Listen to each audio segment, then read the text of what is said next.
గతంలో చూడండి, ఈరోజు చూడండి. గతానికి ఈరోజు చూడండి. నేను చెప్పేది కాదు, మీరు పోయి అడగండి. ఎమ్మెల్యే మున్సిపల్ ఎలక్షన్లప్పుడు బూతుల కాడికి తిరిగినాడా లేదా, వాళ్ళు ఎవరైనా గలాట చేసినారా లేదా అని. లేదు లేదు, ప్రశాంత వాతావరణంలో తీసుకొచ్చినాం. అంటే నా ఆలోచన ఏమంటే పబ్లిక్ అనేవాడు ఎవరిని ఓటు వాడు వేసుకోవాలా. మనం వాళ్ళకి ఏం చేస్తామో అది సెకండరీ. ఎప్పుడైతే ఆ వ్యవస్థ ఒకసారి 2 సార్లు వచ్చిందనుకో, ఇట్లా ప్రవాహకులు 1000 మంది వచ్చినా కూడా ఇంకేం చేయలేరు. ఒకసారి వ్యవస్థ మారిపోయినాక యాంటీ వేవ్స్ వస్తాయి. ఇప్పుడు మరి ఇన్ని యాంటీ వేవ్స్ వస్తున్నాయి, ప్రభాకర్ రెడ్డి మీద మేము ఇన్ని చేస్తున్నాం అని అన్నప్పుడు మీరు పాదయాత్రలు చేస్తారు, డైరెక్ట్గా వెళ్ళి అటాక్ చేస్తానని చెప్పి మీరే ఒక ఫ్యాక్షనిస్ట్గా ముందుకు వెళ్తున్నారు. ఇవన్నీ అవసరమో మరి అట్లాంటప్పుడు అంత మరీ మీరు చాలా నేను సౌమ్యవాదిని అని చెప్పుకునే ప్రయత్నంలో? నేను సౌమ్యవాదిని అని ఎక్కడ చెప్పలేదే. చెప్పుకోలేదా? నేను ఎవరు కాదా ఇప్పటికీ కూడా? గ్రామాలలో ప్రశాంతంగా ఉండండి, మీరు ఏ విధమైనవి చేసుకోవద్దండి. ఏదైనా సమస్య ఉంటే నాకు చెప్పండి, నేను తీర్సా అని చెప్తాను తప్ప మీరు కొట్లాడండి, మీ సమస్య వచ్చి నా దగ్గరికి అంటే నేను ఎప్పుడు చెప్పను. ఓకే, ఈరోజు చెప్పను, ఎప్పుడూ చెప్పను. అది ఆ అవసరం కూడా నాకు లేదు. ఎంతసేపు ఉన్నా అలాంటి పరిస్థితులు ఏదన్నా వస్తే నేనే ఎదుర్కొంటా అని చెప్పినా తప్ప మీరు చాలా ఇంటర్వ్యూలలో చూడండి, మీరు పర్సనల్గానే వెళ్తానంటున్నారు అన్నిటికీ. అంతే. ఎందుకు అంత పర్సనల్గా తీసుకోవటం ఎందుకు అనేది? అంటే మీరు ఒక ప్రజాప్రతినిధిగా ఒక కీలక పదవిలో ఉన్నప్పుడు సో వాళ్ళని మీరు ఎదుర్కోవాల్సిన పద్ధతి ఇదేనా? మరి న్యాయబద్ధంగా చట్టబద్ధంగా చూస్తాము. ఎక్కడ సమస్య పరిష్కారం లేక విధి లేని పరిస్థితి ఉన్నప్పుడు మన ఆలోచనల గురించి మనం నడుచుకోక తప్పదు.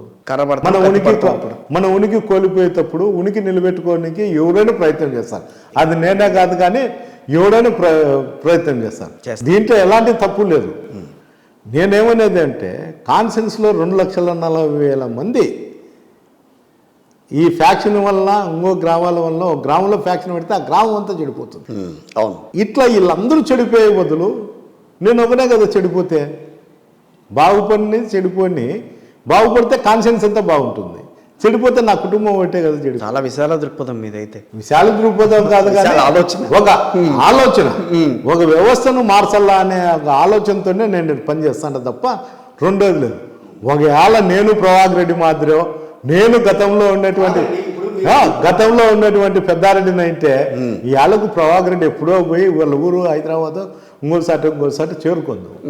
ఆ వ్యవస్థ ఉండకూడదు అనే దాని కిందనే నేను ఒక మార్పు కోసమే నేను ప్రయత్నం చేస్తాను తప్ప ఏదే విధంగా లేదు. కూర్చొని మాట్లాడుకోవచ్చుగా. కూర్చొని మాట్లాడేకి మూర్ఖులతో మాట్లాడితే తెగదు. ఎక్కడన్నా కానీ ఇద్దరు తెలివైన వాళ్ళని ఉండాలా, ఇద్దరు మూర్ఖులైన ఉండాలి. ఇప్పుడు నేను కేటగిరీలో దేంట్లో పెట్టుకోవాలి? అది మీ ఇష్టం. మొదటిదే రెండోదే అది మీ ఇష్టం.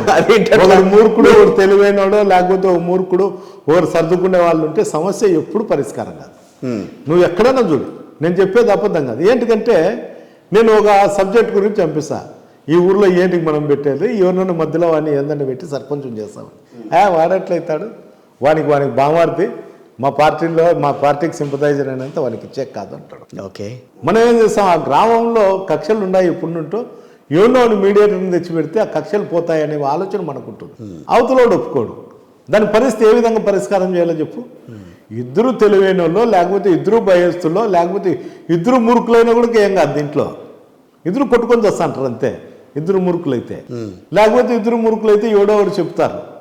ఈడ అట్లా లేదు, నేను సర్దుకొని పోవాలని నేను అతను ఎట్లా తిరిగి జడ్జి చేస్తారు ఆయన మూర్ఖుడని అంటే చూస్తున్నాం కదా ఇక్కడ ఉండే పరిస్థితులు, ప్రభావాలు గ్రామాలలో ఏం. ఇప్పుడు నేనే మాట్లాడుతున్నాను, నేనే జేసీ ప్రభాకర్ రెడ్డిని అనుకుంటున్నాం ఒకసేపు, మన ఇద్దరం మాట్లాడుకుంటున్నాం.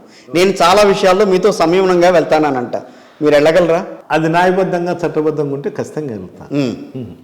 నేను నీకు మున్సిపాలిటీ కావాలంటే చూపిస్తా ఎన్నో ఉదాహరణకు.